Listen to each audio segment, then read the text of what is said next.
$55 or 3,224 pesos ang kinita ko simula Monday hanggang today, Thursday.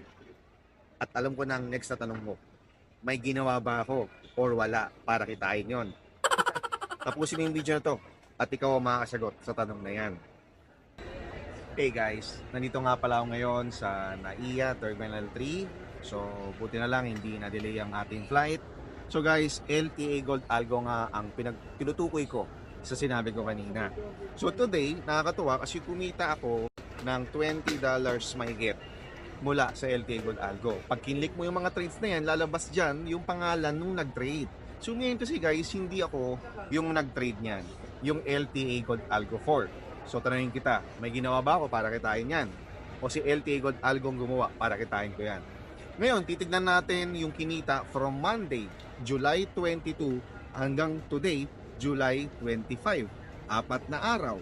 Ang kinita ng Algo is $55. At makikita mo, no, sa loob ng 4 na araw, naka 12 trades lang yan. Out of 12 trades, 2 lang ang naging talo. Kung makikita mo, sa 4 na araw, hindi naman ganong karamihan yung naging trades yan. Hindi yan katulad ng ibang EA or ng ibang trading bot na tad trades every day. So, makita mo dyan, in 4 days, naka 12 trades. So, average 3 trades per day. So, maganda yung naging kinita, no? And, tinanong ko na rin syempre, yung iba nating mga user nito.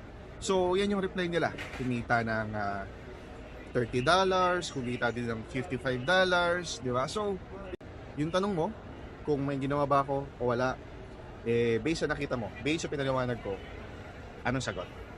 So, syempre, kung gusto... So, ikaw naman ang tatanungin ko, gusto mo ba yung ganitong extra income na si LTA Gold Algo nga ang gagawa para sa'yo, hindi ikaw?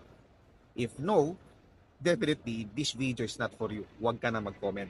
Scroll up mo na yan. If yes, you know what to do. Go to my bio. Ciao!